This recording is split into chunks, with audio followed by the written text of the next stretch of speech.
Welcome to Indiana Sports Beat Radio. So for the thousands in attendance and the millions watching around the world.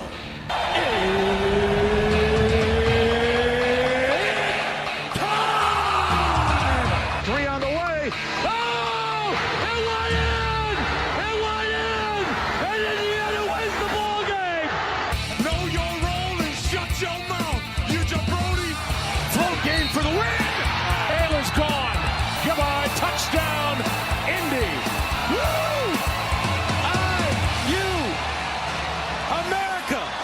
They got a football team now. Pretty simple. I win. Google me.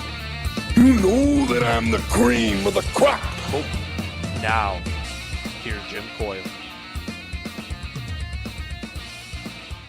Hello, everybody. Welcome aboard another edition of Indiana Sports Beat Radio here on this Thursday. Glad to have you with us. Appreciate you, no matter where or how you're listening.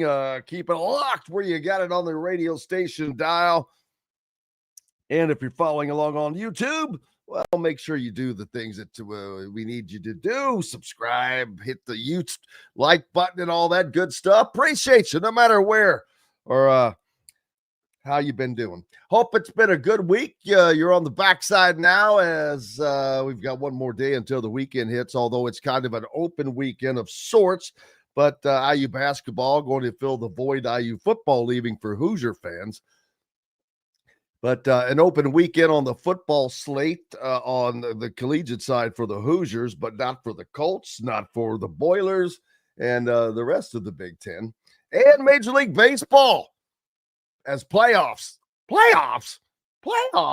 Yes, as the playoffs continue to roll on over for my Cincinnati Reds as they lose their second game in a row to the LA Dodgers, and they are out of the series. Several of these series, though, have are going to go the full way, 3 games. The Cubbies and San Diego, well, there's one for you.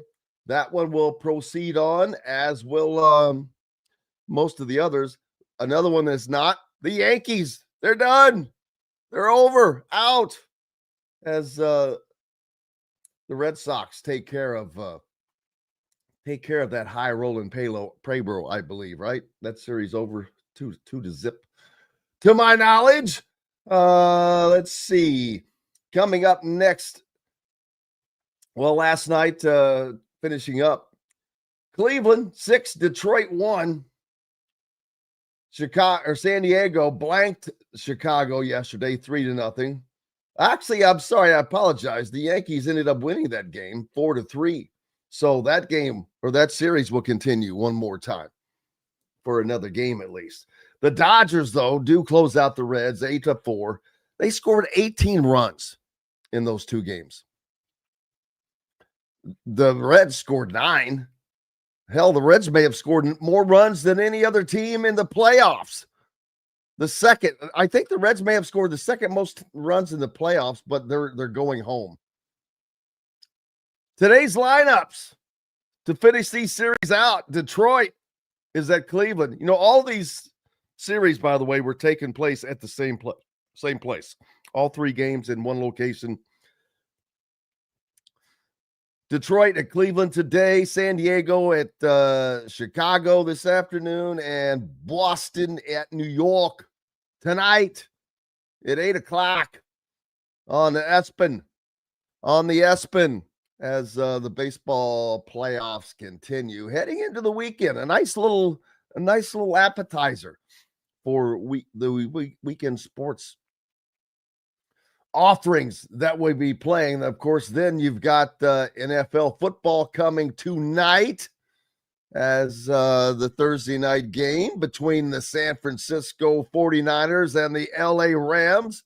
That happens this evening as well. So plenty of options on a cornucopia of sports options on the menu for you this weekend.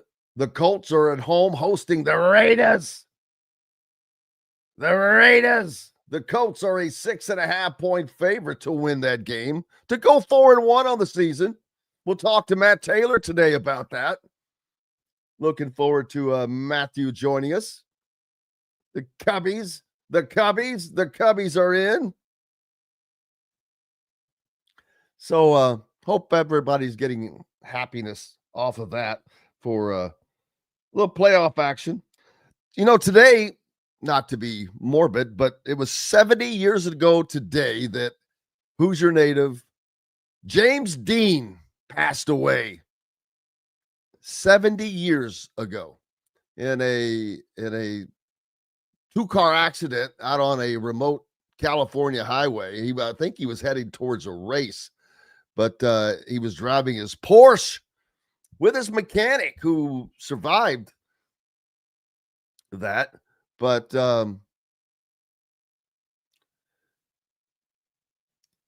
sad deal. But yeah, I think that his movie Giant had just come out. Obviously that was way before my time, but we don't see how that goes. I mentioned yesterday Tino Sunseri, who was the lone staffer to leave Indiana's team last year, already looking for a job, is out at UCLA.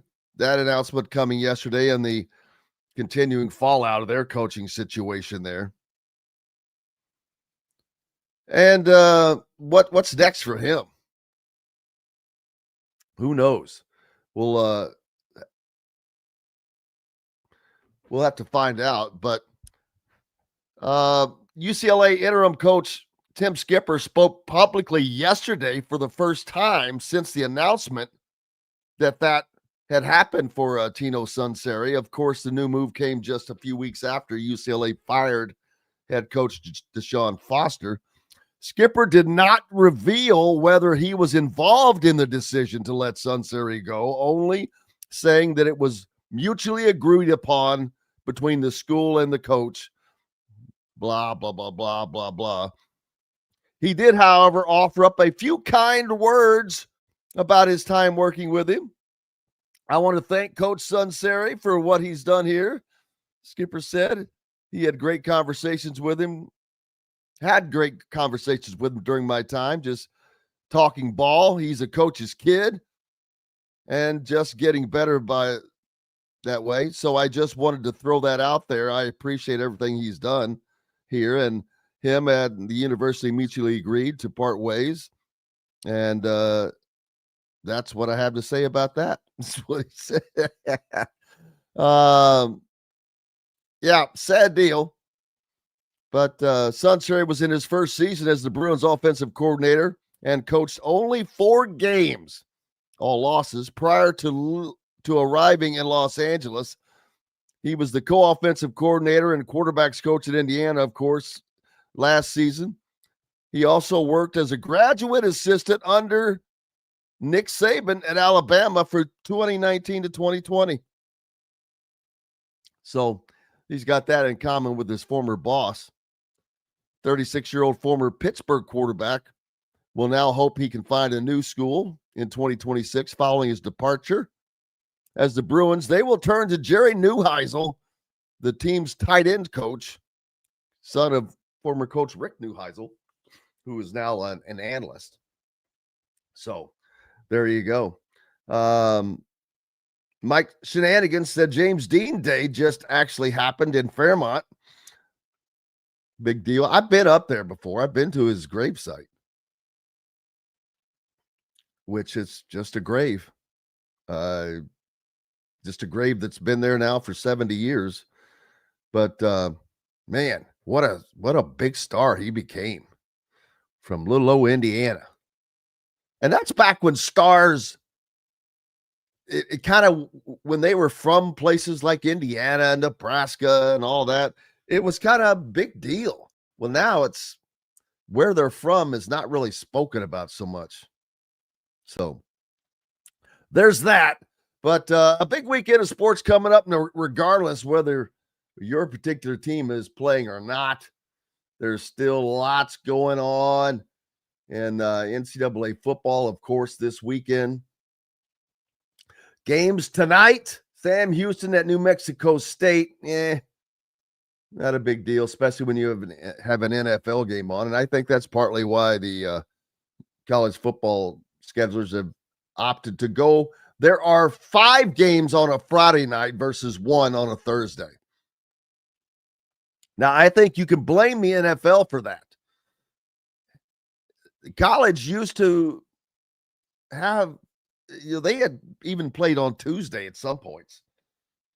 But when the NFL decided to take over Thursdays as well, colleges wanted to go someplace to find another night to get games on TV. And unfortunately, Wednesday just jacked the week up, so they went a day later to Fridays. Now,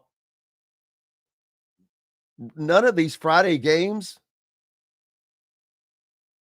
save for maybe one, are of consequence. Western Kentucky at Delaware, Charlotte at South Florida, New Mexico at San Jose State, Colorado State at San Diego State, West Virginia at BYU, number 23 BYU, the lone game of probably of substance to check out.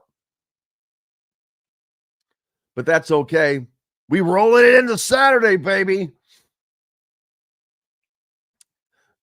Number 12, Georgia hosting Kentucky this weekend. Just some of the games jumping out. But we'll talk about that in more detail. Coach Griffith joins us today, as does our friend Dustin, Schutte, Matt Taylor, and Cabro. Looking forward to talking to each and every one of them. The Big Ten schedule this weekend, as you don't have to worry about an Indiana game. You can take your pick.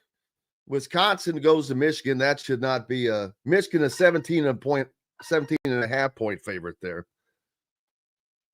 The number 22 Illini head to West Lafayette as just a 9.5 point favorite. Purdue's been playing much better. Does Purdue have a chance in this game? We'll talk to Dustin Schutte about that. And plenty more. Coach Griffith will join us next. We'll go through some of these games and see who can do what.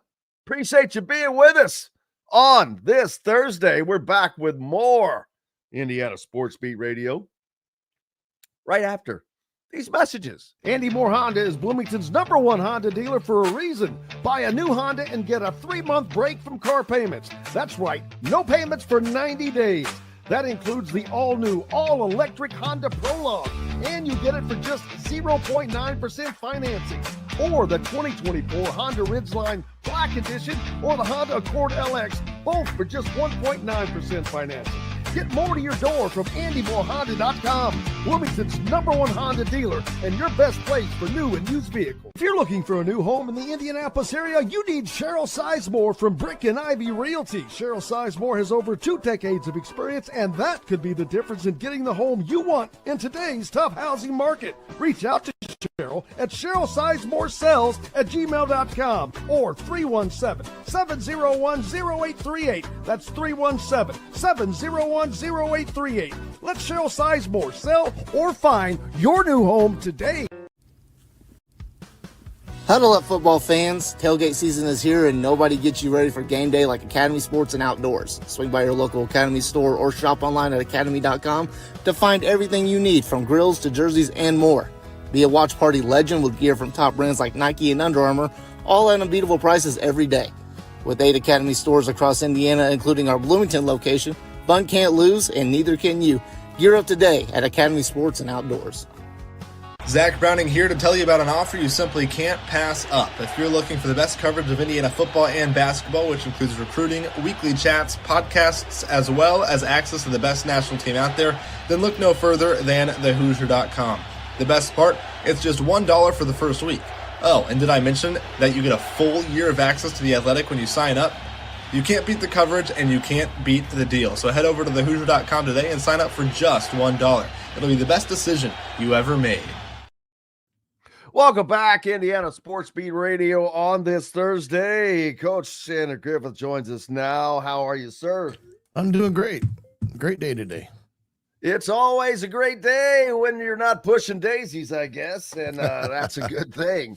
Hey, another big weekend of college football ahead of us, and the Indiana Hoosiers are off this week, but plenty of other action that will be taking place, plenty of games that will have a bearing on the college season, on the Big Ten season, on the CFP season, on everything as we roll on. But Indiana coming off of a win over Iowa on the road, which was of great importance.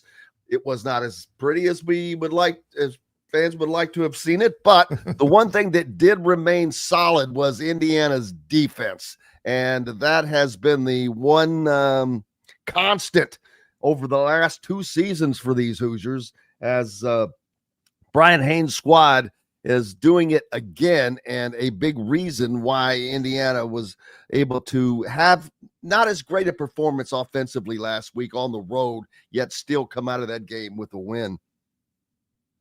Yeah, I mean, I think their defensive line has really picked it up over the last couple weeks with being a lot more aggressive, getting in the backfield, creating havoc in the run game, being able to get pressure with four guys instead of having to bring that extra fifth guy.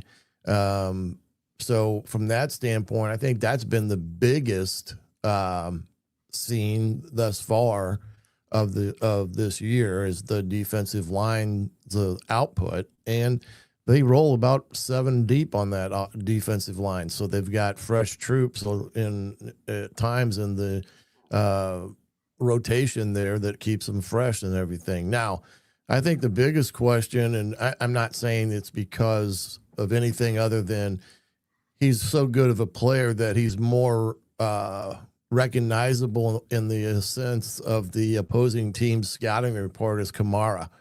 You know, he just hasn't been as flashy as maybe he was a year ago.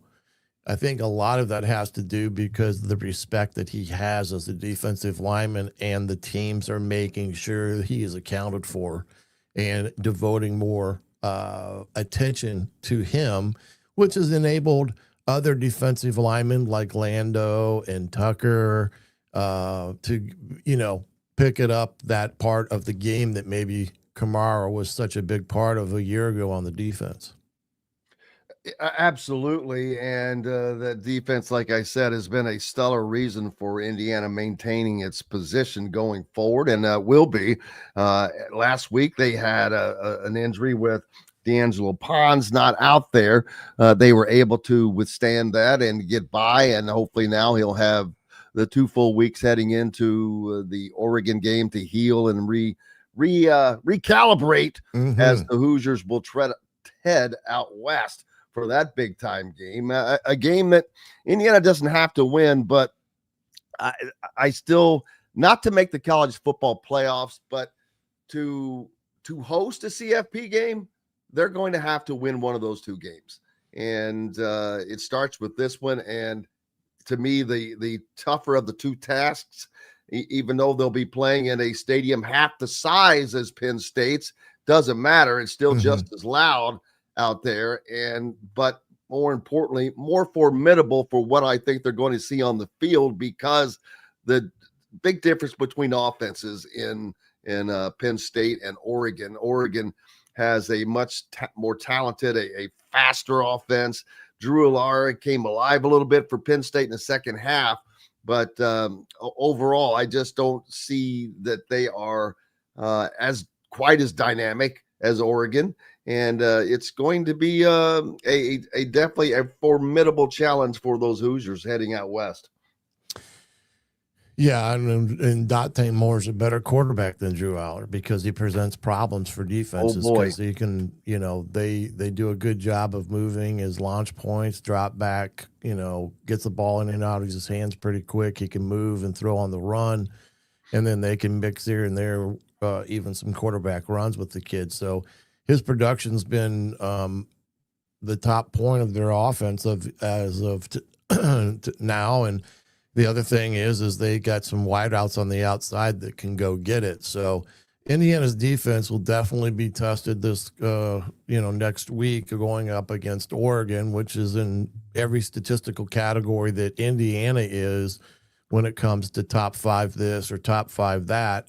And so it's going to be a monumental challenge going out west to play what I believe is the best team in the country overall, not just in the Big Ten. But like you said, Indiana does. I mean, last year I think the beating Michigan was kind of a signature win in the sense that at that point in time, Michigan started to really get it together. Then they went and beat Ohio State, and they went and beat Alabama in the bowl game pretty handedly. And that was one of those games, hey, they've got to win one of these games. They got to beat a signature named school. And whether it's Oregon or Penn State, they need to beat one of them because of just what they're up against in a national awareness from a national awareness standpoint. That's going to be a big beneficial for them because you got teams like Ole Miss who now had LSU at home and beat them, and that was a top tier game, and that's a top tier win. So those are the type of things that Indiana is going to have to do. They're going to have to beat a team like Oregon or Penn State to really exclamation point a year that's outstanding. Yeah, and something I was already thinking about the SEC, and now I see that Lane Kiffin has come out and said pretty much the same thing. So great minds think alike, right? No, just kidding. But the SEC for so many years were just dominated by Alabama. Then it was Georgia that stepped up to they don't have that right now. I think that Ole Miss might be the best team in the SEC at the moment, but we don't know that. And then Lane Kiffin, now the Ole Miss coach, has come out and said dynasties are over in the SEC after the league added Oklahoma and Texas and recently announced it would play a 9th conference game. And I believe that. Mm-hmm. You add to that NIL transfer portal, which has really leveled the playing field. And the SEC, that's why you see so many teams ranked in the top 20, top 5 right now out of the SEC, but none of them are, it's kind of a rotation at the top. And the Big Ten still does not have that. The Big Ten still has the dominance at the top between Oregon and Penn State, Oregon and Ohio State right now. Those are without question the two teams perceived to be at the top, and that there's no perception in the SEC that there is a quote unquote unbeatable top team, whereas that's not the case in the Big Ten. Now Indiana can change that a little bit by adding to that, but it's not the top 3 teams I'm talking about. I'm talking about 4, 5, 6, and 7. I'm talking about Michigan, or whether it's Illinois, or whether it's USC. There needs to be other teams that are in this upper level, so to speak, that could play on that level, that aren't expected to win, but hey, on a given day can win. Now, we saw Iowa give Indiana all that they wanted last week, but I don't know that was as much Iowa being as good as having a good game plan, to be honest with you, especially defensively. But that's where I see the Big Ten needing to equalize itself to the SEC is in depth of field a little bit. You need to go in a conference the size of the Big Ten with 18 teams. Half your teams don't have to be on that level, but a good 33% of them have to be. And so 6, 7 teams should be in that category, and I don't know that the Big Ten quite has that at this moment. Illinois was hoping to be one of those. I don't think that they are. Now, can that change as the season progresses? Yeah, it can, but we're deep enough into the season right now to get a good understanding of that. I don't think Illinois is, although they did surprise me with that bounce back win over USC, who I thought was inching their way into that very category that I'm talking about. But then with their loss, I'm like, okay, is it? Now, one big difference between these two leagues, the SEC does not have multiple teams traveling 3 time zones backwards to play and vice versa. Now, you can blame the Big Ten for that. Will that constantly cause an inability for the Big Ten to maintain a wider gap of top level teams? Well, I do think it's something that has to be studied to a degree, because the teams that come east do not out west, that come to the Midwest or the East Coast, don't necessarily perform as well as they do when they're back at home. And we've seen that statistically, but in either way, actually. Yeah. And the thing that I'll give a pass to USC on is that they were required to play a 11 o'clock kick at Illinois because of, being on national TV at that time. And didn't they play Purdue the week before that? Yeah. 2 weeks before that. Okay. But that kickoff on Saturday for them, their kids, is like 7 o'clock in the morning. Oh, absolutely. And so to me, I do think that's an unfair advantage for I agree. in the Midwest because of what that scenario involves. So that needs to be evaluated by the Big Ten and not allow that to occur, because that's an unfair bias, I guess you could say, to a degree. Yeah, I think the Big Ten, even the ACC and Big 12 have the same problem. There's 1 or 2 teams that are at the top of the heap. Now they're maybe not be as good as Ohio State or Oregon is, those top 2 teams, but it's the same problem. There's not I guess you would say that, 5, 6, 7 teams that any one of those 7 could win the conference championship per se in that league. But I do think in time that will happen. I do think we're seeing it already in the SEC because of parity, and the parity is coming from the portal and the ability to build a team that's instantaneously a contender to a degree in their own conferences. I still can't understand why Iowa wasn't ranked. I mean, because of what I watched between them and what they did at Rutgers. I know they hadn't beaten anyone. They lost to Iowa State by 3. I think it was. I know. I'm not defending. I'm just laying it out. They lost to an Iowa State team that's ranked. And I agree with you. I think that this Iowa team could end up being a ranked team later on. And a question I do have: let's say when a team plays another team and they beat them, and they're either ranked highly or not ranked at all. If 6 weeks later they are ranked or not ranked, how does the game that you played them, how does that affect that? I mean, is that just in perception or what? Because I think the way they view it is at the time you play them, whether it's a ranked team or not. It doesn't necessarily have anything to do with. And I think that's stupid because, not to interrupt you, but it's stupid because people's perceptions at the time may not just simply be accurate. And it takes a while. I'm like, oh, wow, this is actually a better team than we thought. How many teams, look at Indiana last year, for example. Well, they weren't ranked that highly in the beginning of the season. As a matter of fact, it took a while for people to jump on board. It took a while this season for people to jump on board already. And now they're a top 10 team all of a sudden. Well, look at Vanderbilt. Look at Missouri. I mean, those teams are in the, like 16th and 19th in the country. And I'm wondering, Missouri is not one of the best teams in the SEC. Yeah, right.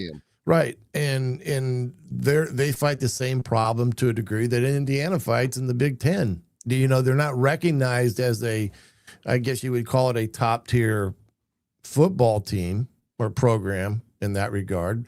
But the success that both have had in the last couple of seasons would say otherwise. And they should be ranked higher.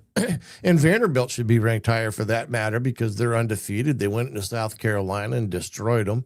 And now they go to Bama this week, which will be a big time game. And you know, we know what Vandy did to Bama last year. So it's, I just think there's so much parity coming into the equation. I do think in some respects that the AP poll, or however you want to look at it, is so obsolete in the sense that I just don't think those that get a vote really, truly care about other teams that are not in the conference that they're covering.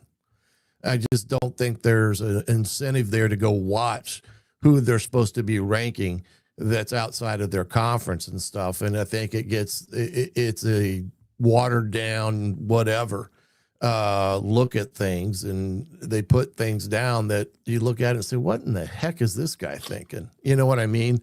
And you see that all the time. I mean, you see it all the time with writers doing this. I don't know whether it's meant to be, I just don't understand who this team is, or I don't care that they are X, and I don't think they're a good program at all, irregardless of their record. And you see that time and time again in the rankings. I mean, there's been more negative coverage of the AP poll in the last 2 weeks, in a sense of, well, because the AP poll is it's crap. It really is. I don't think it's ever been it's either never been as bad as it is right now, or it's just never been as examined as it is right now. But I think that it is being exposed for being brand biased right now more than it ever has been, because there are just a lot more teams now that are on par with each other. Right. But without question, the best of the best is 90% of a chance going to come from the SEC or the Big Ten. You know, there are some outliers. Miami, it might end right there. Am I missing somebody from outside the conference? Well, you can up there, depending on what happens to Florida State. That's another one that could that's true. That's true. You know, in that regard. And, you know, the Big 12 this year, it just escaped who I was thinking of. TCU. Maybe it's TCU. Yeah, but they just take a bad loss to Iowa State or someone. Well, that wouldn't be bad, but Iowa State's ranked. Well, no, I know, but I meant a loss. Yeah, they lost to someone. They're 0-1 in the conference. I can't remember if was it Iowa State or was it like Arizona State? I think it may have been Arizona State. Yeah, I think it may have been Arizona State. So you look at the Big 12. TCU no longer ranked right now, by the way. Yeah, they dropped out. Even though they're 3-1 overall, they lose to a ranked team and they're out. But that's, again, because they weren't thought highly of at the beginning. The Big 12 currently with 4 ranked teams, and the Texas Tech Red Raiders, the highest of those, at number 11. That's the Iowa team State, I was thinking 14. of. Yeah, they're good. Now, they are good. Arizona State and BYU. They're kind of like the Indiana this year in terms of going from non-existent to now being a very talked about ball club and what they've done to date with their team. But again, they had a complete roster turnover because they went out and got all these players out of the portal and they reshaped and rebuild their team. And that's what you can do. And that's the, that's the unknown of why teams can go from being one way a year ago to being another way the very next year.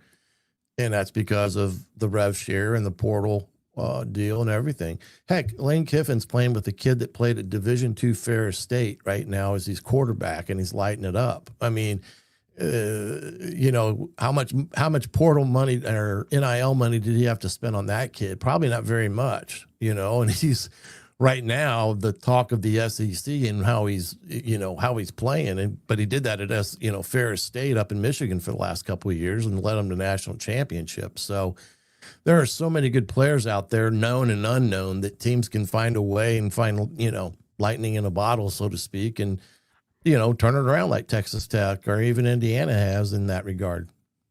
Hey, we're talking college football right now as it will continue to roll on in what is this, week 6? Yeah, I believe. it's crazy. College football season. Indiana off this week. Purdue is not. They play a game. We'll talk more about all of that and more. Also, the Big Ten looking for an infusion of capital of up to $2 billion. I was just reading that. We'll talk about that and much more. Coach Griffith is with us, back with more from the ISB studios right after these beautiful messages. Know a team or group needing a fundraiser? Boost Fundraising raises more money faster and offers the most unique and user-friendly online fundraiser in the nation. Your team receives personalized fundraising pages for each team member. Free team-branded promo gifts shipped to each donor. Boost Fundraising does it all. Sports teams, marching bands, charity causes, and community groups. Go to boostfundraising.com and be sure to enter the promo code COYLE, that's COYLE, to receive a discounted fundraiser. Whether it's a night out with the family, after work with colleagues, or catching the game with friends, Bubba's 33 is the place for you. Bubba's 33 offers a mouthwatering menu of selections that are all made from scratch every day. The portions are big, but the prices are small. And with over 50 big screen TVs, you'll never miss the big game. Bubba's 33, pizza, burgers, beer. Zach Browning here to tell you about an offer you simply can't pass up. If you're looking for the best coverage of Indiana football and basketball, which includes recruiting, weekly chats, podcasts, as well as access to the best national team out there, then look no further than thehoosier.com. The best part, it's just $1 for the first week. Oh, and did I mention that you get a full year of access to The Athletic when you sign up? You can't beat the coverage and you can't beat the deal. So head over to thehoosier.com today and sign up for just $1. It'll be the best decision you ever made. Huddle up, football fans. Tailgate season is here, and nobody gets you ready for game day like Academy Sports and Outdoors. Swing by your local Academy store or shop online at academy.com to find everything you need, from grills to jerseys and more. Be a watch party legend with gear from top brands like Nike and Under Armour, all at unbeatable prices every day. With 8 Academy stores across Indiana, including our Bloomington location, fun can't lose, and neither can you. Gear up today at Academy Sports and Outdoors. Welcome back, Indiana Sports Beat Radio, on this Thursday of week 6. What did I say? Week 6, 7, 1, 2, Yeah, 3, week 4, 6. 5, week 6, actually. Well, The 7, college football season. Week, zero. Week 1. Well, I Don't count zero. Yeah, week 0, and still it's week 1, 2, 3, 4, 5, and this is week 6. So Indiana off this weekend. Purdue is not. They will host the Illini, who are looking to bounce back. It's amazing how that win against USC was, maybe because of how it came in dramatic fashion with that walk-off field goal. It kind of, I don't want to say it erased, but it quickly delineated the 63-10 loss that they absorbed the week before. But maybe part of that also was Indiana scooting by the score of 20-15 at Iowa.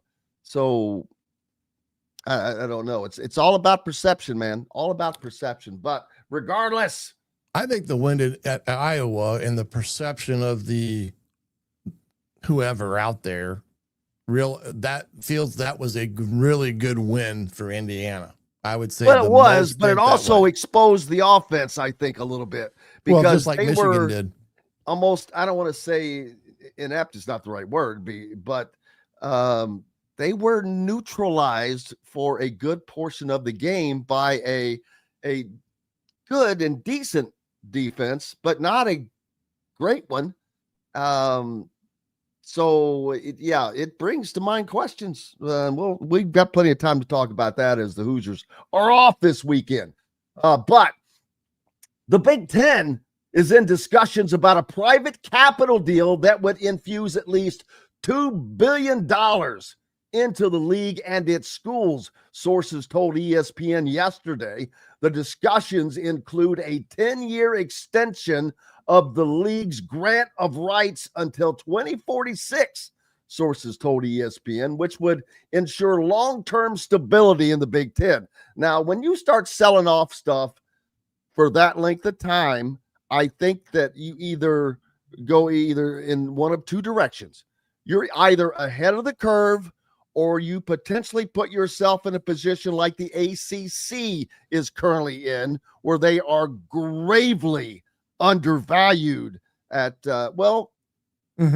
the amount is undervalued, but that could be also because of the product on the field. The ACC football has, let's be honest, it has sucked up until now. Now it doesn't. Now you've got Florida State and Miami that are rolling out of that league.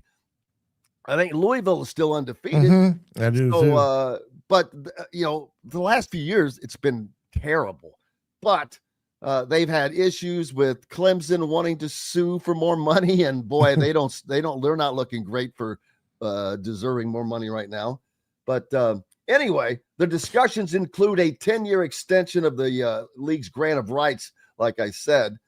According to sources, the private capital deal and grant of rights extension have been discussed for months and presented in multiple forms. A deal and the grant of rights extension would also be a distinct blow to the outside entities attempting to form super leagues around college sports, which is something that's good for fans, I think. Because I just wonder, is it just a matter of time before that happens when year in, year out, the national champion is coming from either the SEC or the Big Ten? Whenever the last time Clemson won a national title is how far back you have to go, since it was not the Big Ten or the SEC. How many times out of the last 15 years has it not been the Big Ten or the SEC winning the national championship? Year in, year out, they put in the most teams. Last year, Notre Dame was able to climb to that national championship game. But part of that is because of I go back to the leveling of the playing field of the SEC. Now, the Big Ten needs that, I think. I think that because the SEC right now stands to get more teams into the college football playoff, Joel Klatt has it that way, than the Big Ten. And speaking of Joel Klatt, I'm going to talk more about him later because he is something good for college football versus, say, Feinbaum. You know what? I'm going to change his name to Fine Bum. Yeah. That's what I'm going to start calling him. Fine Bum. That's my new nickname for him. So Joel Klatt versus Paul Feinbaum. I think Joe Klatt is comparing leads. I think he's very equal. He's an equal opportunist. He's a football guy. He knows ball. Right. He knows what he's talking about. Feinbaum is just a mouthpiece. Hence why he's wanting to head into politics. Because Joel watches the games. Feinbaum he knows the games on That's top what I mean. of that. But he watches all of them. Not just the Big Ten. While there is support from nearly the entire league, according to sources, a few of the league's biggest brands, including Ohio State and Michigan, are still in discussions with the league. The aim is to have unanimous support before a vote. Now, I'm sure that Michigan and Ohio State are saying, well, we deserve more money. No, Michigan, you need to kind of be quiet because you're a bobber in the water going up and down. Ohio State has kind of gotten up to the top and stayed there. They won the national championship last year. They are number one again this year.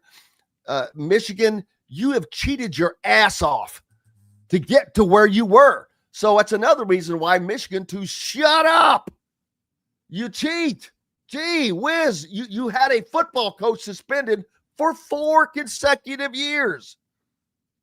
I mean, isn't there already a suspension on the board for next year? For Michigan? Are they done with the suspension? I think they're done with it. I think so far. Yeah, for now, until something else pops out of the water. But anyway, there's a decision on the private capital deal is expected in the upcoming weeks. from the schools in the Big Ten, sources said, and nothing is considered imminent or certain. There are 3 different private capital entities being considered by the Big Ten. Sources told the ESPN, and the league has not taken a vote on any plan. So, so you've got some equity. How are they going to benefit? I'm like, okay, this is above my pay grade. I'm going to be honest with you, but man, it's how will this be dispersed equally among the teams? And which I understand that, but at the end of the day, I also understand when you are Ohio State, Oregon, how do you not complain and say, look, you're giving us the same amount that you're giving Northwestern, who accounts for diddly jack? They don't account for anything. They bring in nothing. No one cares to watch them on TV in football nor basketball. So why are they getting the same amount of money? Why? What are they bringing to the league besides the average GPA? Seriously. Right. I mean, that's questions that would be asked, and I get it. It makes sense.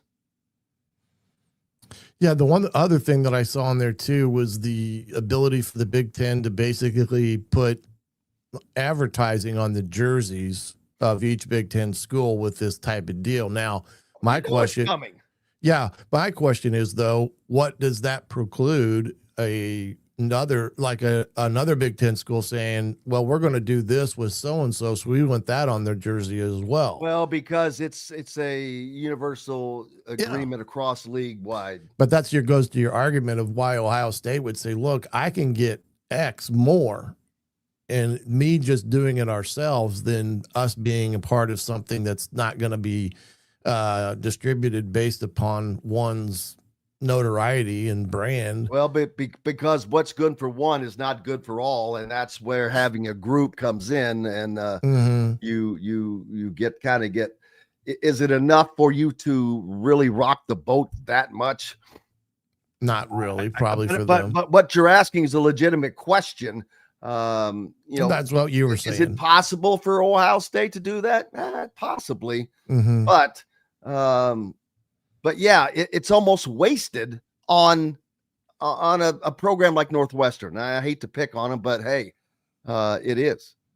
Now, you could argue that for, say, UCLA, but that's not quite the case because they're in the nation's number 2 largest TV market in the country. All right. Same for USC. So that's what they have to offer. Now, Northwestern's in the number 3 TV market, but they're not on TV. So, yeah, so now all kinds of ways to get money in. Yeah, and it's only going to expand upon it once things get, ironed out on what an individual school can or can't do. Or what about players? I mean, are players going to be able to, on their own body out on the field, be able to, with their name, image, and likeness, that's not. So that's a question that I have as well, because that their name, image, and likeness comes off the field.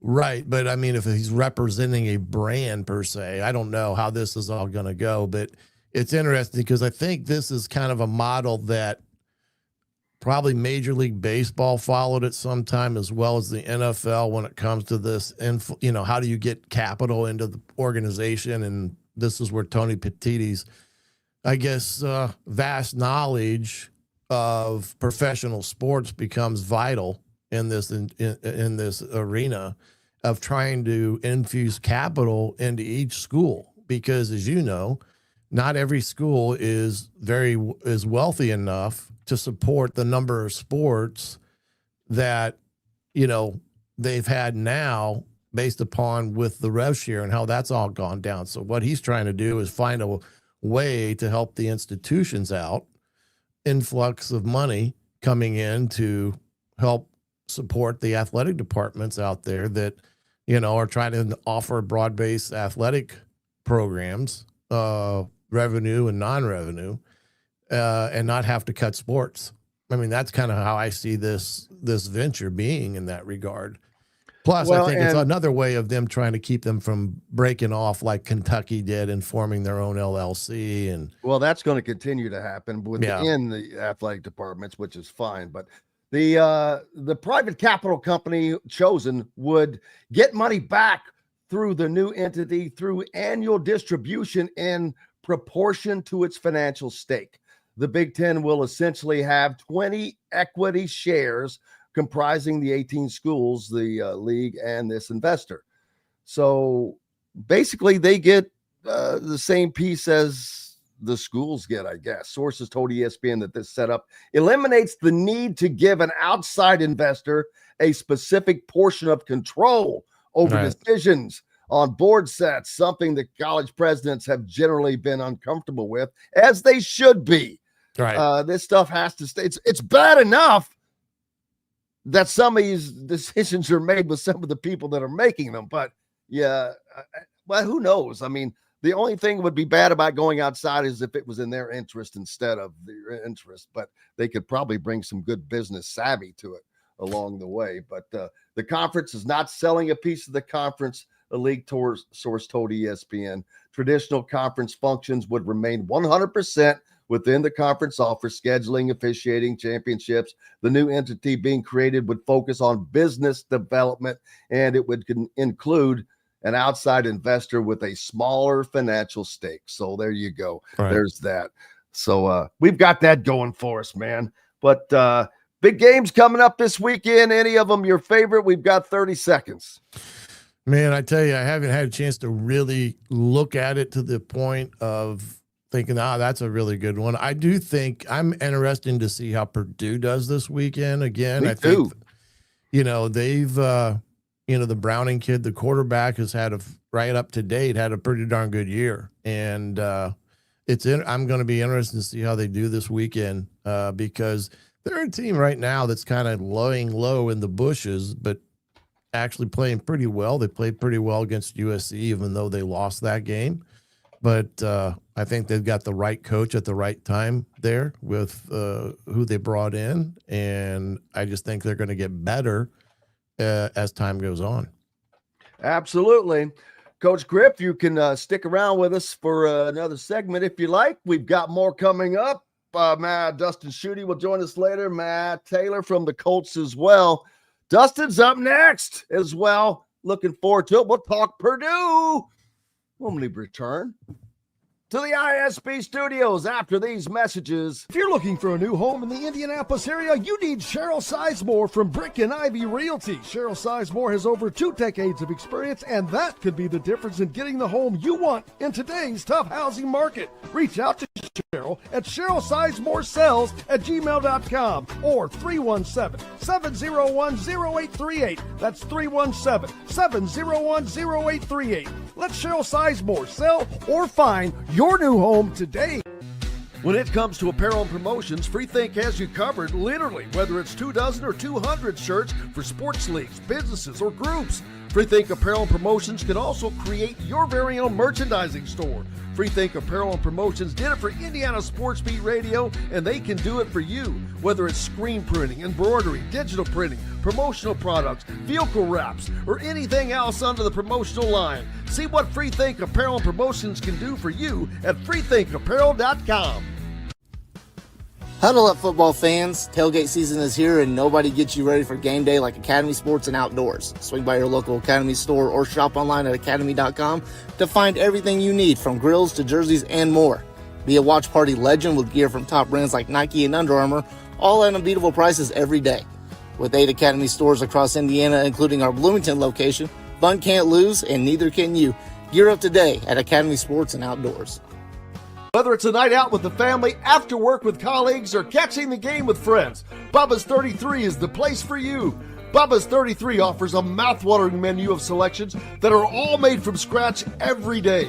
The portions are big, but the prices are small. And with over 50 big screen TVs, you'll never miss the big game. Bubba's 33, pizza, burgers, beer. Back, Indiana Sports Beat Radio on this Thursday, joined now by our good friend Dustin Schutte from Boilers on SI. And the Boilers are not off this weekend, and they have a formidable matchup, but also an opportunity, Dustin, to kind of show that, hey, we're a little bit better than people think we are. Well, I already know. If you don't know that, then you haven't been paying attention. They are definitely not the Boilers of the last 2 years. And thanks to Northwestern and UCLA, definitely not the worst team in the Big Ten.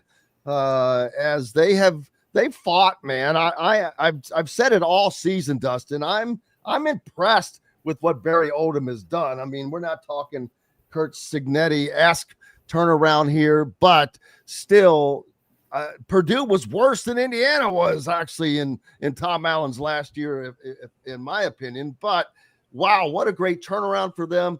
But the season has not been kind to them, partly because the schedule has not provided a lot of relief. And I'm not sure it provides any relief this week as the Illini come back after Illinois just curb stomp them. But then they bounced back with a huge win over USC. USC was one of the teams I thought may kind of peek up their head out a little bit as being one of the best of the top six in the Big Ten, Dustin. But Purdue with a big time opportunity this weekend. Yeah, there's no question about it. And it's been kind of an emotional roller coaster for Illinois over the last 2 weeks. I mean, they experienced really the lowest of lows and then a really high peak last week with that win over USC. So this is going to be interesting. Purdue's obviously had an off week. They had an extra week to prepare for Illinois. A lot of the things that Illinois does really well pairs up against Purdue's greatest weaknesses. Obviously, Luke Altmaier's thrown 11 touchdown passes. He doesn't have an interception. Purdue's secondary has been very leaky through the first 4 games this season. Illinois' front is incredibly good. And Purdue's offensive line has really struggled, especially in that USC game, to keep guys out of the backfield, to protect their quarterback at times this season. But I think there is an intrigue level here from the fact that Purdue's coming off of a bye week and the fact that Illinois is now had 2 emotional weeks back-to-back for very different reasons. And then they've played 6 straight games now without a break. So does fatigue play a factor in this? You never know. And then there's the fact that under Brett Bielema, Illinois hasn't had a ton of success against Purdue. He's 1-3 against the Boilermakers. He was obviously much more successful when he was at Wisconsin. So there's just a lot of level. I think if you look at this game on paper, you're going to say Illinois is probably a 2-touchdown. I think they're 10.5-point favorite, but a 2-touchdown favorite in this game. But I think there's a lot of intriguing factors that play into this. And I think that the fact that Illinois hasn't had an off week now and they're going into week 6, and the fact that Purdue had 2 weeks to prepare for this and it's a home game for Purdue makes it a little bit more interesting. Yeah, and not only that, Dustin, if people can remember, not that long ago, 1 year ago, as a matter of fact, over in Champaign, the Illini were up 24-3 at the half against these Boilermakers who, let's be honest, sucked a year ago. I mean, they were god-awful. They were down 24-3 at the half. But then, oh my, I don't know what the hell happened at the half last year, but the Boilers would put up 40 second half points, 40 second half points to force an overtime in which they would lose by a single point, 50-49 in one of the, that's the biggest turnaround that Purdue has had in years. But wow, I won't forget that. Yeah, that was it was funny because earlier in the week, offensive coordinator Josh Henson was kind of asked about that game because that was Ryan Brown's breakout game. He threw for about 300 yards, rushed for over 110 yards in that game, and was really a difference maker. And he was asked, he said, is there anything you see from that game? Is there anything you take from that game? And he said, my biggest takeaway was obviously the guy running the offense had intimate knowledge of their defense and what would give them trouble. And obviously Ryan Walters had been on Brett Bielema's staff for 2 years before he took the job at Purdue. So in a way, kind of almost, well, you can take a few things maybe here or there, but ultimately, if you don't have detailed knowledge of what's happening in that defense, you can't expect Ryan Brown now to throw for 300 and rush for another 150 this week. It's a little bit different situation. But, yeah, I mean, that was probably the only game in which Purdue showed any fight whatsoever. I mean, maybe you could point to the end of the season when they played Michigan State on the road. They had got down big in that game and fought back a little bit there too. But as you mentioned, Jim, the biggest difference, and I know that this is, I don't know if you want to call it a moral victory or a baby step or whatever you want to call it, but the fact that when I watch Purdue play, they don't look at the scoreboard. And I think that was very evident last week in the game against Notre Dame. It doesn't matter what the score says. They go out and they play hard, and it is legitimately, I know there's a lot of this coach speak out there, right? It is legitimately the next play, the next possession. They don't look ahead. And look, for a team that was 1-11, was so bad last season, to be in that kind of mindset, to have a team that fans can stand behind and root for, I think is such an important step. And we'll see. I talked about it on this show last week. This is a really important month for Purdue. They play an Illinois team that I think they match up fairly well given the circumstances. And they go on the road and play Minnesota. They got Northwestern and then Rutgers, and they could win anywhere from 1 to 4 of those games.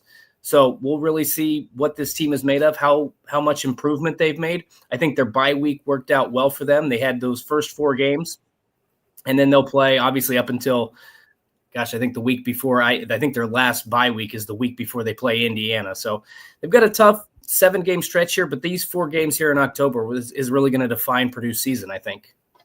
Yeah, and we've talked about the opportunity for them to be at 5 games by the time they take on Indiana, the last game of the year, which would once again put a little enthusiasm in that game, especially with it taking place up in West Lafayette. And we've seen what happens with rivalry games throughout the years, man. Sometimes it just doesn't matter if you have just enough. And by then you will have enough on tape. You will pull out all the stops. But it's just like Indiana, this upcoming, their next game against out at Oregon. To me, they're going to have to pull out some stops that nobody has seen. They're going to have to put in some stuff nobody has seen. They're going to have to do some things special, because while they are a really, really, really good team, Oregon is a really, really, really good team. So, and it's going to be on the road. But, hey, man, shout out to Purdue for being able to raise it up, because, I mentioned earlier, and I was already thinking this, the SEC, they don't have that dominant team this year. The Big Ten has 2. But then you've got Indiana, and I think there's a drop-off. I think there's a definite drop-off after Indiana. I don't. Who's the 4th team right now in the Big Ten that you would put up high? I would still put Penn State in that category. Oh, I'm sorry, I forgot about Penn State. Forget me. But I think we'll see what happens in 2 weeks. Even with that, okay. If with that, I on a neutral site. Boy, I don't know that I would consider Penn State on a neutral field with their offense is not that great. But the SEC, my point is, they've got like 6-7 teams that I think you could throw it in a blender and on a neutral field, you don't know how it's going to come out.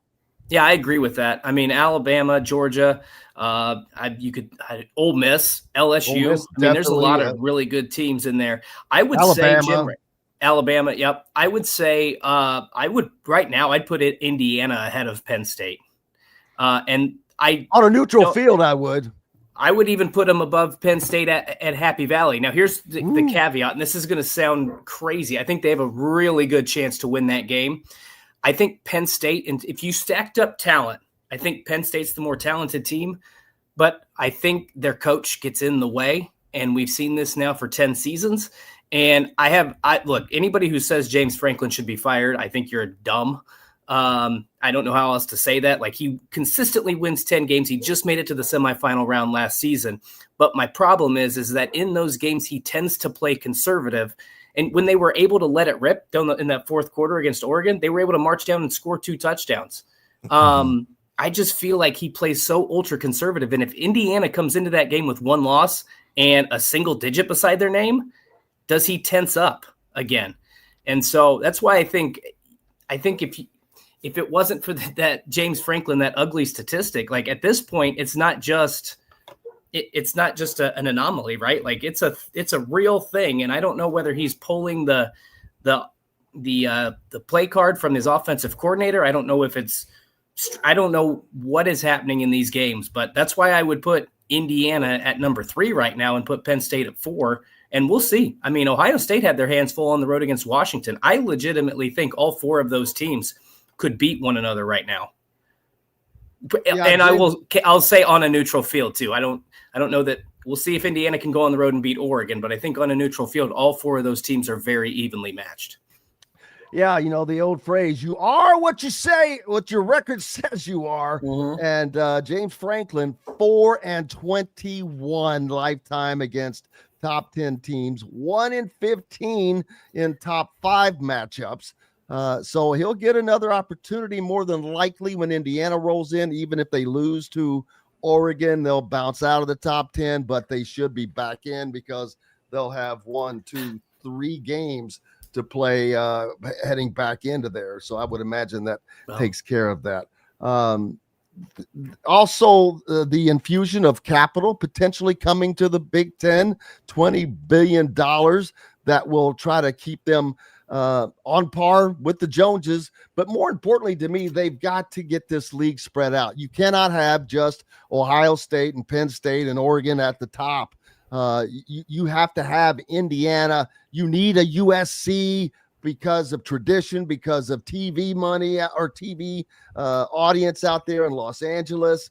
But you need those 7, good 7 teams like the SEC does right now that, in essence, I think that they would get more teams into the college football playoffs right now than the Big Ten will, without question.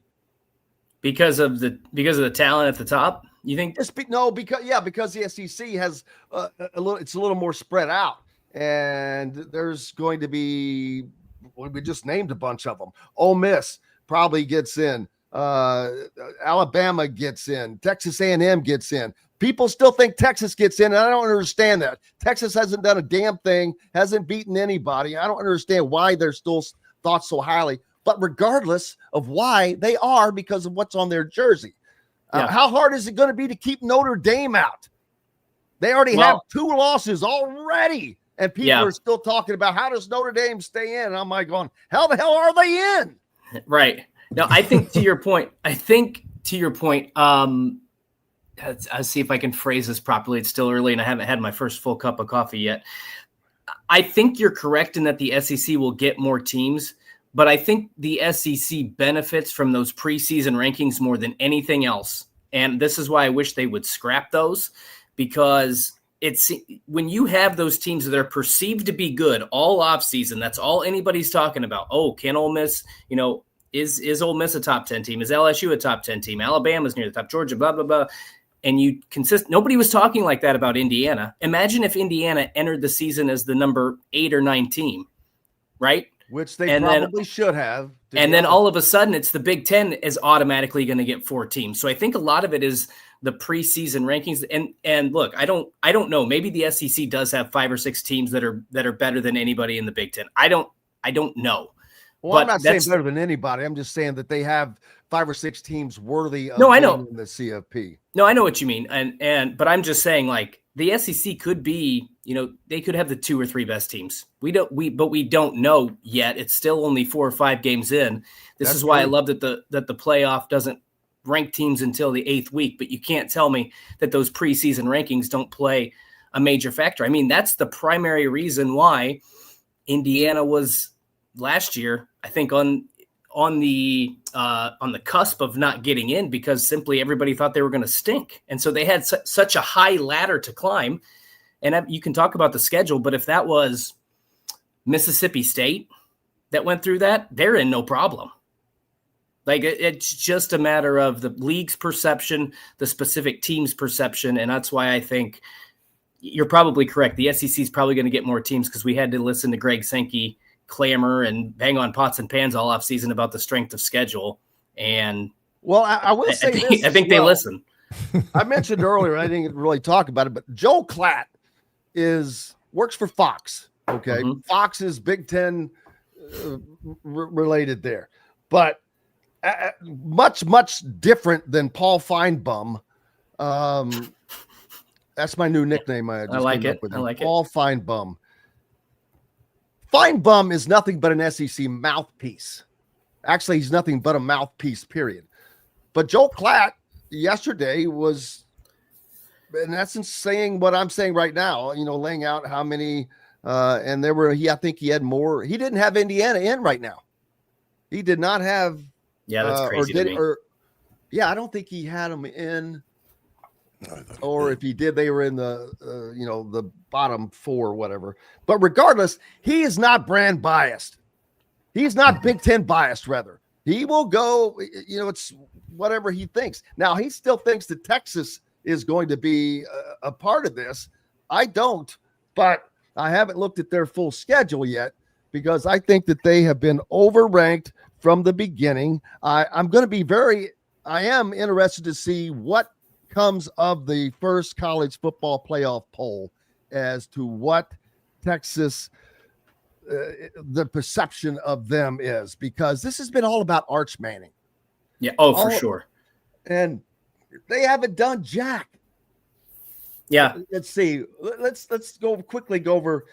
They lose their first game to Ohio State. That's a tough loss. I'll give you that. But then they beat San Jose State at home. They beat UTEP at home. They beat Sam Houston at home. I'm sorry. I'm still. It's a murderer's row right there, Jim. Where's this big win that is putting them in the top 10? Yeah. It's non-existent. Now, and this week, they might as well be playing UTEP again as they although they do travel, they go to Florida. Now, October 11th would have been a great showdown when they host Oklahoma, but we know that John Mateer won't be in that game. So they're going to get another bunny. Man. Yep. Then they go to Kentucky. Then it's Mississippi State. Then Vanderbilt. They host at home. They do have to go to Georgia, but they host Arkansas, and they host A&M. I mean, A&M's not an easy game, but it's at home. Yeah. And I'm like, wow, that's a relatively easy schedule. But they were preseason number 1, so as long as they get through it, nobody's ever going to question. Right. Because Arch Manning was thought to be the second coming, and that's not the case. But I felt bad for him because he got so much grief after that Ohio State game, and it's like this kid did everything he's supposed to. Didn't open his mouth, spoke, the way he's supposed to talk. And just because his last name's Manning, everybody else put this stuff on him. Hyped him up like he was the next great thing. And he might still end up being a great college and NFL quarterback at some point, but clearly he just wasn't quite ready. Plus it's game 1 and your first game is at Ohio State. Like, welcome to college football. And they did not. I mean, losing at 14-7 is not exactly right. Exactly. Yeah, their biggest problem is the same thing too. Is like you just pointed out about Texas. Penn State's in the same boat. Their wins haven't been overly impressive either. Oh, and you want to talk about an easier schedule? Penn State. Oh my, they just played Oregon at home, and they have Oregon and they have Indiana at home. And they go on the road to play Ohio State. That's it. And that is it. Other than that, it's beefcake time. But see, this is what I'm going to have to go back, and I'm bringing it up right now because if I remember correctly, Penn State was incredibly highly ranked last season. But you look at their schedule last year, West Virginia, Bowling Green, Kent State, Illinois, UCLA, USC, Wisconsin. They lost to Ohio State, beat Washington, beat Purdue, beat Minnesota, beat Maryland. Everybody complained about Indiana's schedule, but it wasn't like Penn State played this murderer's row. Now, they obviously went 11-1, made it to the Big Ten championship game, so you're not going to keep them out.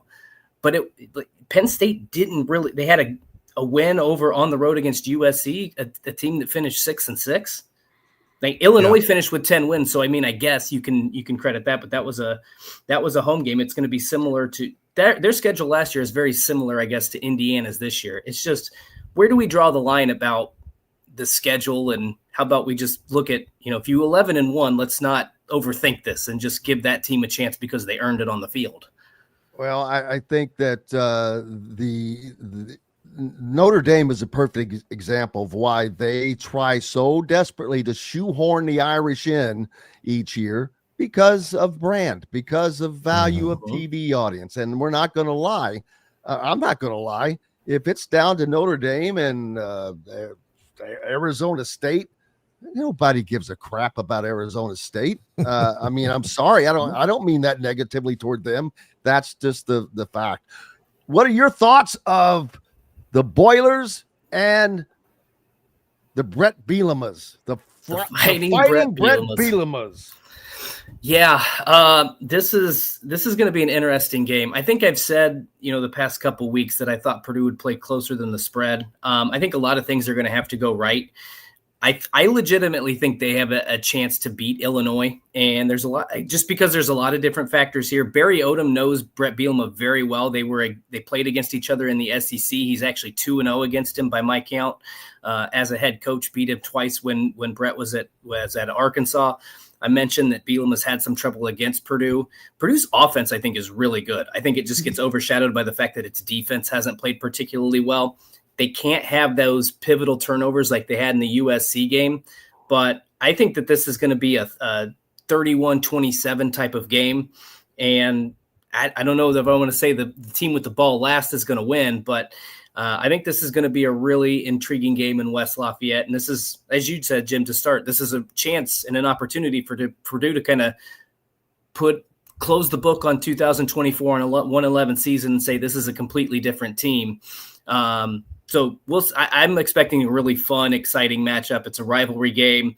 Purdue's coming out of the bye. We'll see how it goes, but I think that this is going to be another one of those fun games, similar to the one USC, but I think the score is going to be a little bit closer. Well, we'll certainly find out. Make sure you're giving Dustin a follow and keeping up with his content. If you're a Boiler fan, at Boilers on SI. Appreciate you as always, my friend. Thanks, Jim. Thanks, Griff. Have a good day, guys. See ya. Appreciate you, brother.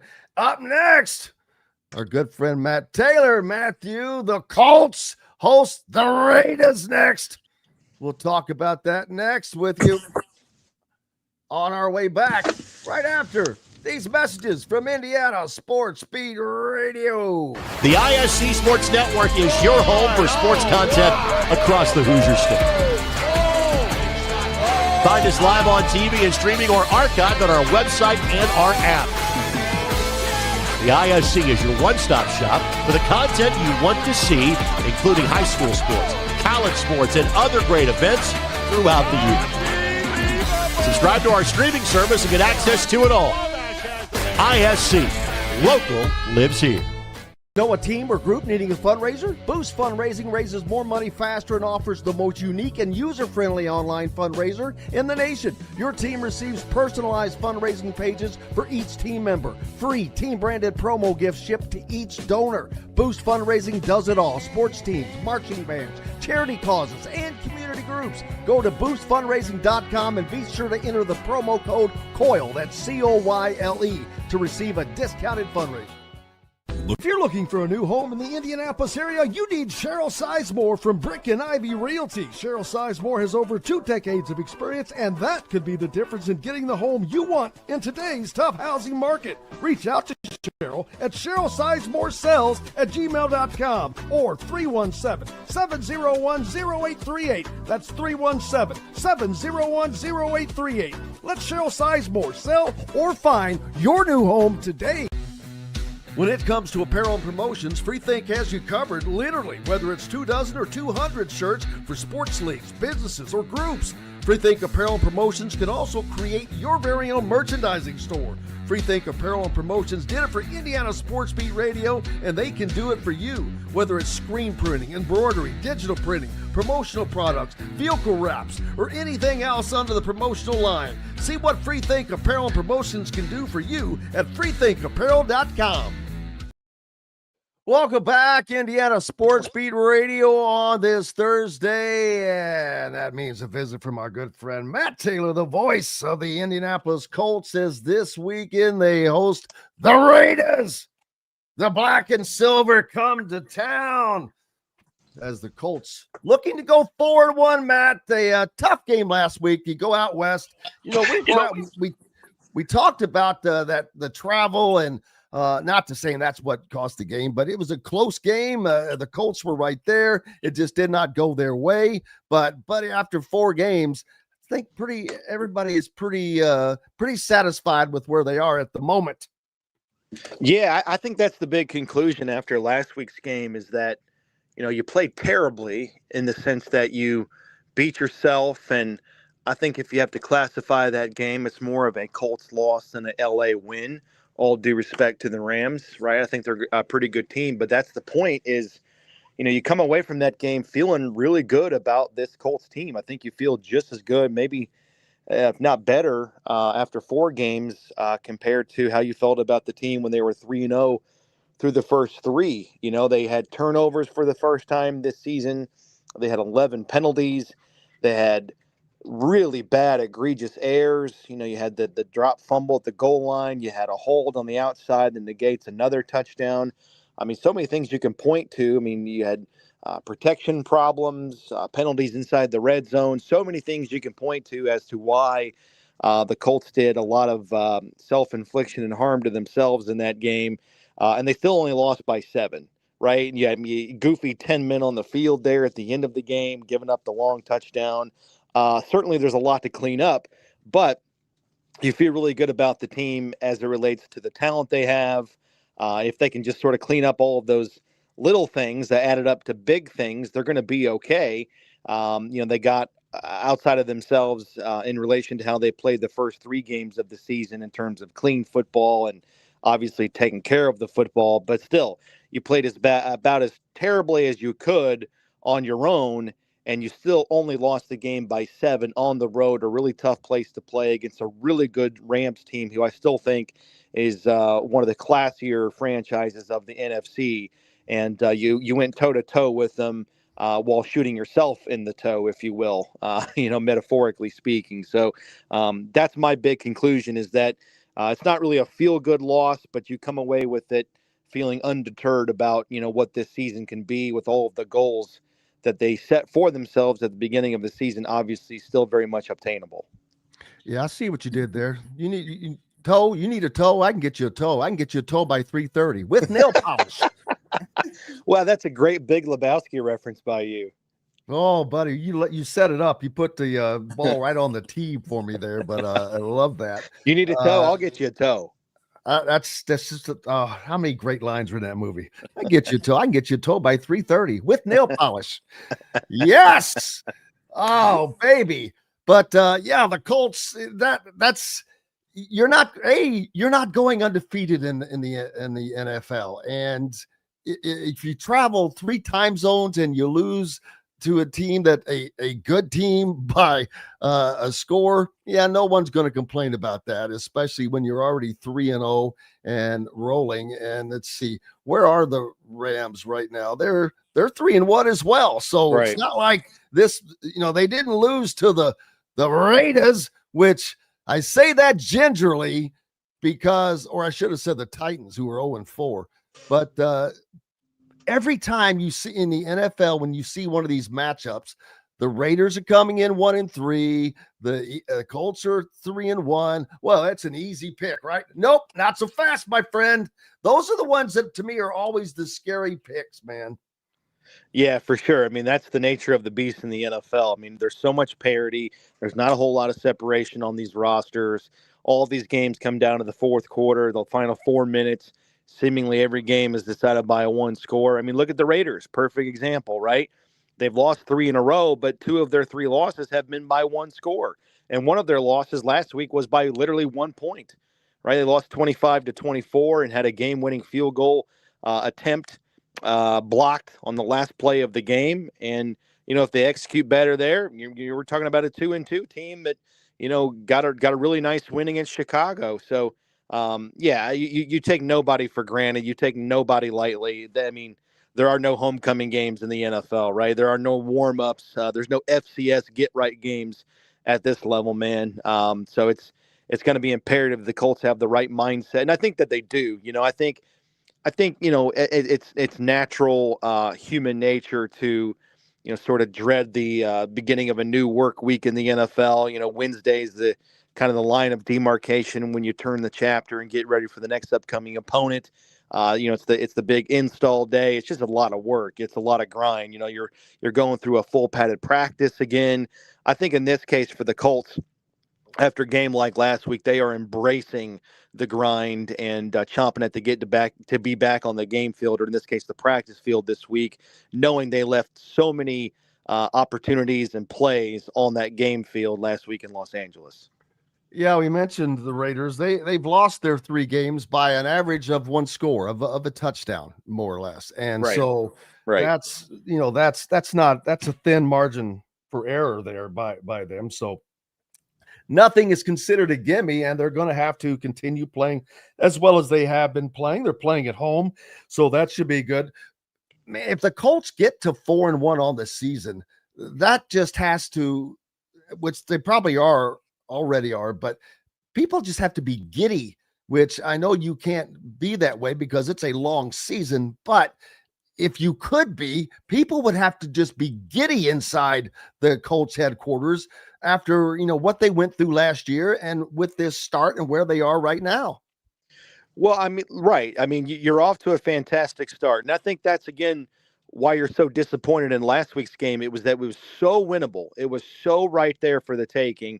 And you played so poorly as it relates to just beating yourself. I mean, the Rams have great players, right? Puka Nacua and, a bunch of guys on defense, and Jared Verse and Byron Young, and they're led by an all-time great and a future Hall of Famer and Matthew Stafford. But again, there's no matter how you slice that game, that was a Colts loss, not a Rams win. Like you can't convince a lot of people around here any other way, right? I mean, so much stuff you did to yourself in that game to lose it, and that's what happens in the NFL. More games are oftentimes lost than won.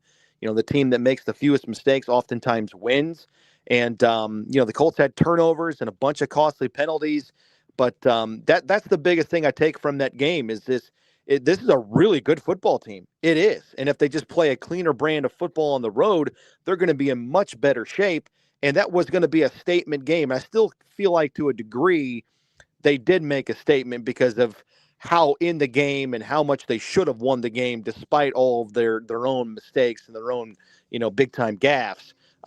So, you come home back-to-back games against the Raiders and the Cardinals on paper, like you said, 2 very winnable games. Heck, you could be 5-1. You could be, hopefully you could be going into this upcoming game against the Chargers with only 1 loss with their next road trip, ironically, back to the same place where they played the Rams. There's just a lot of excitement, and I think that's what you're seeing around town within the community. It's been like a glorious year for sports around here, as you know, with the Fever and the Pacers doing what they're doing, and then now the Colts are kind of righting the ship after 4 down years of missing out in the playoffs. There's a lot of things you can buy into in terms of the football production with Daniel Jones on offense. Jonathan Taylor, leading the NFL in rushing. There's just so much to like right now about this team. And I think you come away from that game last week undeterred, frustrated, yes, but not undeterred from the great performances that they've put into the first 4 quarters of the first 4 games of the season, roughly a quarter of the season. Yeah, just an FYI, Puka Nacua, my favorite name to say as of right now on the season. Just love to hear it. Puka Nacua. Sounds like you're speaking a different language when you throw that one out. When you kind of are. But a lot of names are going to pop up this week as well when the Raiders come to town. Ashton Genty, the big-time running back from Boise State, he's been playing well so far in the NFL. Geno Smith, a former well-known name from the college ranks. So a lot of these names, I just saw that aside from this, Dylan Gabriel getting a start for the Browns coming up. It seems like a lot of collegiate names are popping up sooner in their NFL careers than they used to. Well, I mean, think about what the two tight ends are doing with Brock Bowers and Tyler Warren. Tyler Warren is this year's version of Brock Bowers, and Brock Bowers is last year's version of Tyler Warren. You know what I mean? It's incredible what these guys are able to do and the versatility that they're able to show and just the impact they're able to produce right away as versatile weapons at the tight end position. You mentioned Ashton Genty. I mean, my God, he is just watching film on him. I didn't watch a whole lot of Boise State last year, admittedly, but seeing him in the draft process and then obviously 4 games with the Raiders, he runs incredibly hard. And there was this crazy viral stat going around last week before they played the Bears. But in his first 3 games of the season, it's kind of an indictment on their offensive line, but also a good highlight of just how hard he runs. But prior to week 4, 100%, all of it, 100% of his rushing total came on yards after contact, right? So he's getting stood up a lot at the offensive line at the line of scrimmage, but he's falling forward and he's getting, extra yards, and just that push, that physicality that he has is tremendous. And, had a big week last week, 138 yards. They, as a team, the Raiders ran for 240. And like you said, Geno Smith, for the most part, has found career resurgence. And he did it under Pete Carroll. And then, the Raiders traded for him coming over from Seattle, and Pete Carroll now the head coach with the Raiders. So those two know each other very, very well, have great familiarity. And it seems like a really good marriage. But, Geno Smith has done a nice job the last couple of years guiding the Seahawks to the playoffs a couple of times. This year has some weird splits. He's 8th in the NFL in passing, but he does lead the league in interceptions thrown with 7. His QBR, I think, is 5th worst. He's taken 12 sacks already. So he puts up a lot of big numbers in the passing game, but it can be deceiving with mistakes and just the lack of talent, I think, big picture around him. But like we've talked about, they've got plenty of weapons. It's an NFL team, and they can be dangerous if you don't take them seriously. And that's going to be the big objective this Sunday for the Colts.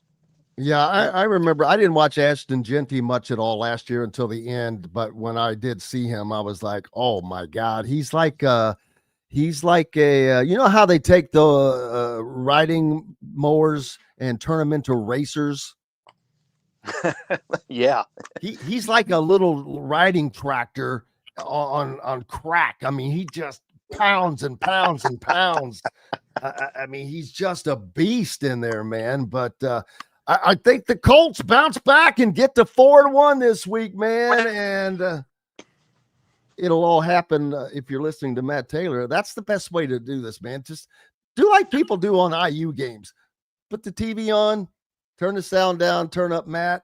It's just a lot more exciting when you hear that call from Matt Taylor.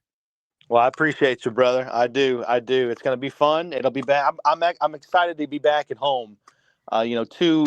Two road games in a row. One of them was Tennessee, which is just a little puddle jumper. But that long trip out to LA, it took a couple of days to kind of get right on the right clock, if you will, from a body standpoint. So excited to have back-to-back home games and spend some time around town and do some things with a Saturday off day. But really excited to be back at Lucas Oil Stadium in front of the home crowd, my friend. Yeah, I get it. I get the opportunity to do that as well next week, as I'll be heading out to Eugene following the Indiana program, as they will go out to take on the machine that is the Oregon Ducks, man. And they are just that after that huge win over Penn State last week. And what for a college team, what do you see the potential pitfalls for making that trip? It's a good question. I mean, the hardest part is just not getting there too early, but also giving yourself some time to acclimate. That's the biggest thing. It's like we talked about last week. With these long road trips, for head coaches and football administrators, you want to have as routine of a week as possible. You want to do as much normal as you can. And it's really hard when you're having an abnormal road trip of that distance.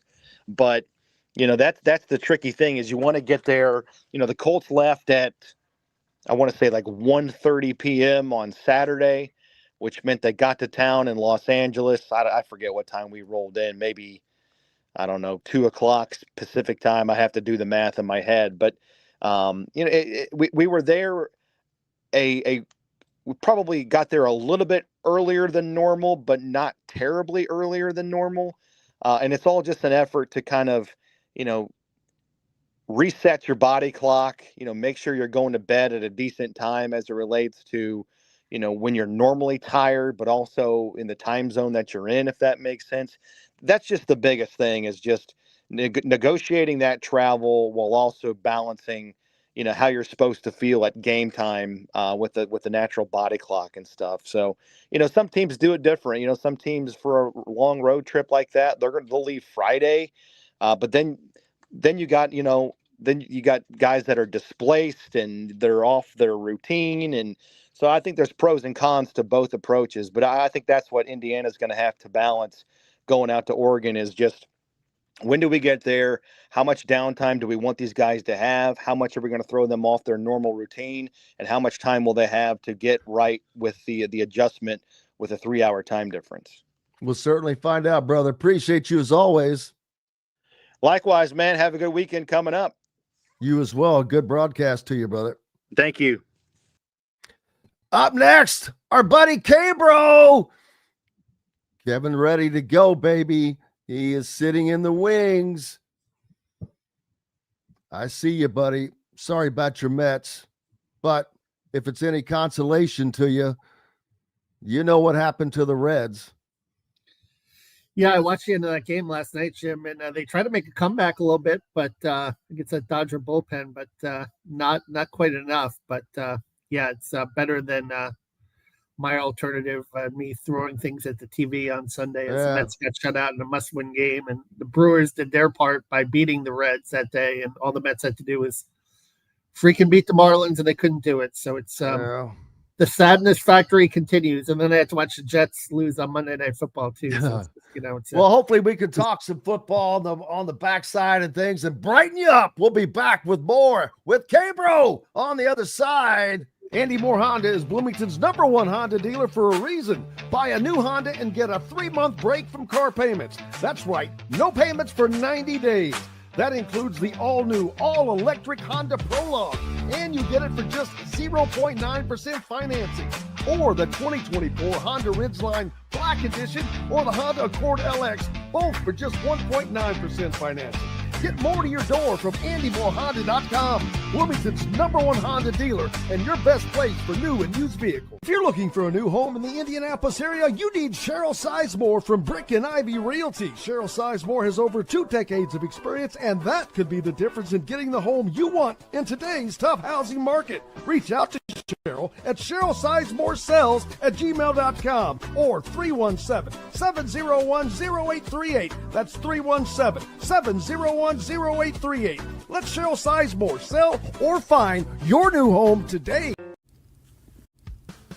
Huddle up, football fans. Tailgate season is here, and nobody gets you ready for game day like Academy Sports and Outdoors. Swing by your local Academy store or shop online at academy.com to find everything you need, from grills to jerseys and more.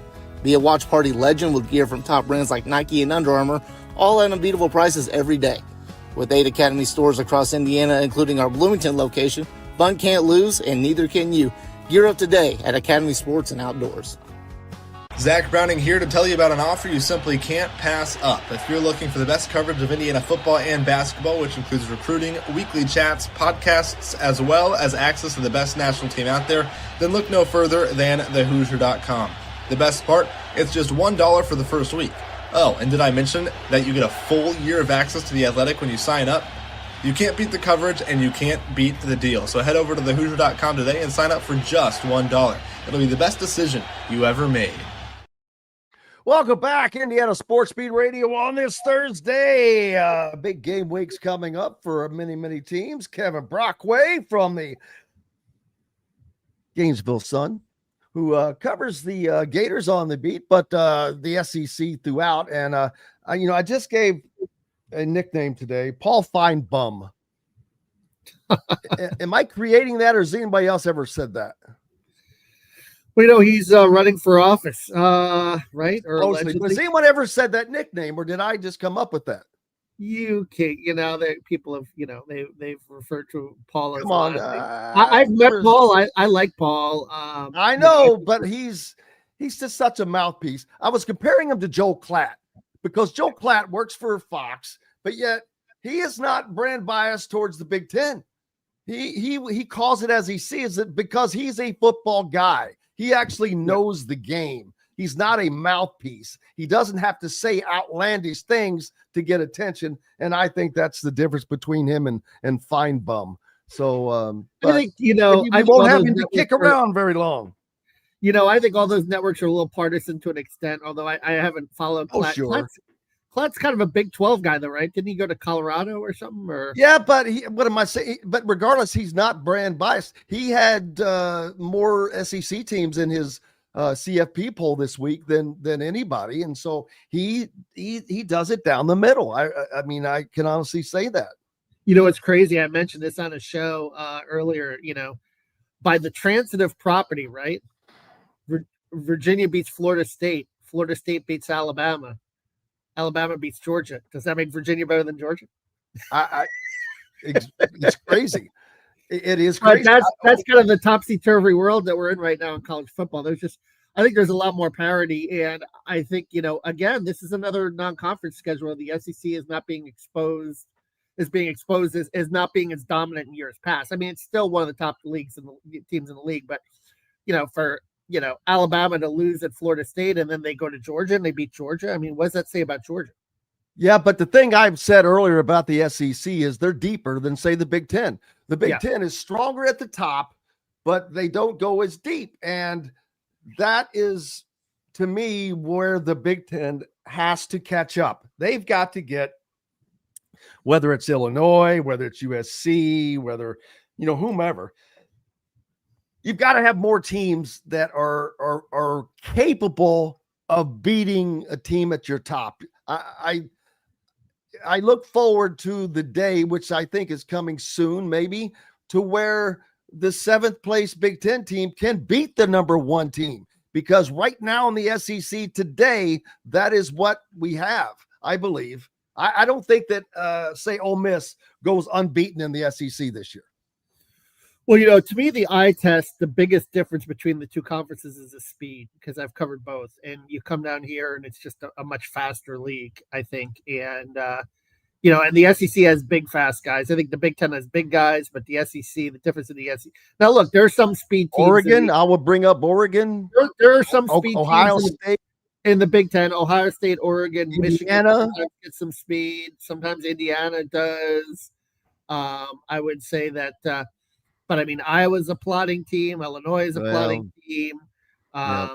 Northwestern is a plotting team. And some of those teams just don't have the athletes to keep up with some of the SEC teams, and it gets exposed in the bowl games. But that being said, I do think that, obviously, look, the cream of the crop of the Big Ten has proven the last couple of years that they're as good as anyone, certainly Ohio State and Michigan. What about your guy down there at the head coach? All we've heard about all year long is Florida's coaching situation with Billy Napier.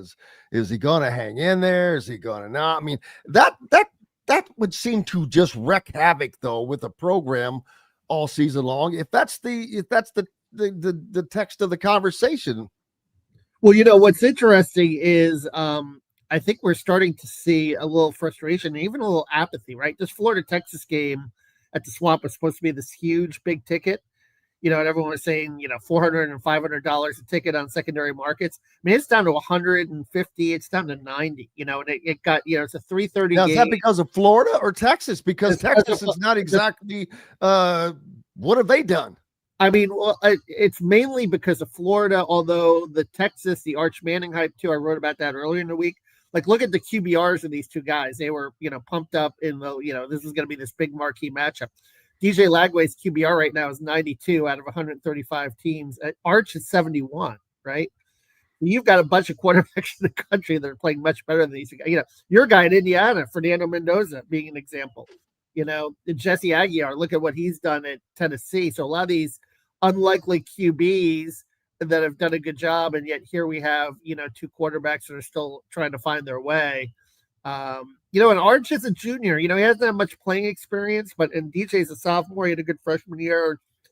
He was certainly banged up in the offseason, but this is going to be probably here a low scoring slogfest. But I think it's more on the Florida side that fans are just kind of fed up with Billy Napier. And you would have thought, right, that he would be the first SEC coach that was fired, but it was Sam Pittman instead, partly because they got blown out by Notre Dame and partly because they had an interim in place and Bobby Petrino, I think, who they trusted for the rest of the season. I don't know if Florida has that, and I've heard that that's one of the factors right now that's keeping Billy Napier afloat here. But if they lose one or two more games and they come back to Mississippi State for homecoming 1-5, that's going to create a really toxic atmosphere down here.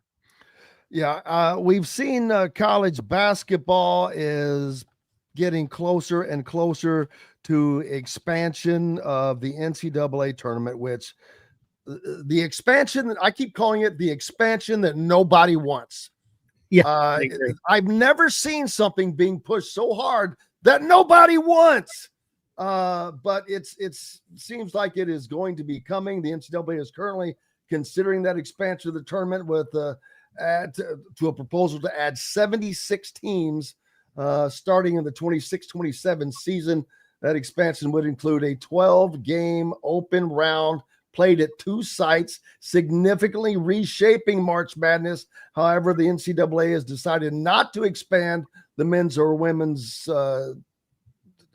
tournament in 26, it looks like, with discussions for that and beyond. But again, it's just nobody wants this. Did we not see last year that it's not necessary? They did not have 68 teams that belonged in the damn tournament last year. So why all of a sudden do we have 10 more that do? Well, one of my qualms about the whole thing is when they expand to 68, right? And we were at the first 4 event in Dayton that one year when Indiana played Wyoming, but it didn't even feel like an NCAA tournament win, right? They shuffle it off to Dayton. They put it on True TV where you can't find it. It's like it doesn't. All the brackets are 60. You never see a bracket with 68 teams. I mean, all the brackets are 64 anyway, just because it's perfectly set up that way. So why keep expanding it? If you're going to keep expanding it, all you're going to be doing is, especially those earlier rounds, you're going to be just watering them down and, putting them on like some obscure network with, followed by Impractical Jokers or something. It's not really like the tournament. You know what I mean? It just didn't, we had to a couple of years ago, we had to, after Indiana beat, Wyoming and Dayton, we had to hop and schlep on a plane and, go cross country, and they did too, and travel a few time zones. And then they got blown out by St. Mary's in Portland, and it didn't even feel like a true NCAA tournament experience. What is up next for you, my friend? Yeah, well, you just follow along on Gator Sports. I got some, on Cormani McLean's redemption a little bit. He went out to Colorado with Dion. It didn't work out. Now he's back here, and he's playing well. He's got his head on straight. And then, you can see all our Texas coverage. And basketball started here. Boogie Flan looking really good in practice. Another pretty good addition for Todd Golden. I think they're going to be, back in the mix this year in March and be a team that's going to be heard from by the end of the year. What about Bruce Pearl retiring? That's interesting. A little shocking, a little surprising. A lot of people think that he may be the guy running for office instead. We'll have to wait and find out and see about that. But yeah, that was definitely a surprise. The timing was surprising. And so there's usually, I don't know if that was just about getting his son the job with that timing, which it's kind of would point in that direction. But I think that was a lot of it, yeah. I do think that was a lot of it. Well, buddy, we look forward to hopefully next week to being able to do this again and get you on a little sooner so we can talk a little longer, because as we get into this season, these teams and the football season is really going to start to take shape after week 6. Yeah, it'll be fascinating. And certainly I think Indiana football and Florida basketball are the two bright spots, but vice versa, I don't know. Certainly for Florida football has not gotten off to a good start down here. Well, buddy, it's always a great start when we have you, and we appreciate you as always. All right. Thank you, buddy. Make sure you're giving Kevin a follow at Kevin Brockway G1 on Twitter and everywhere else, buddy. We've got more coming up this week. Back tomorrow to do it again. Cannot wait. Big thanks to each and every one of you today. Without you, we've got no reason to be here. We're back tomorrow, like I said. Until then, I'm Jim Coyle. I will see you on the radio. Thanks for listening to Indiana Sports Beat Radio. Be sure to subscribe to our YouTube page for more clips and team coverage of Indiana basketball, football, and more. You can also find full episodes and tons of other content on thehoosier.com. We'll see you next time for another edition of Indiana Sports Beat Radio.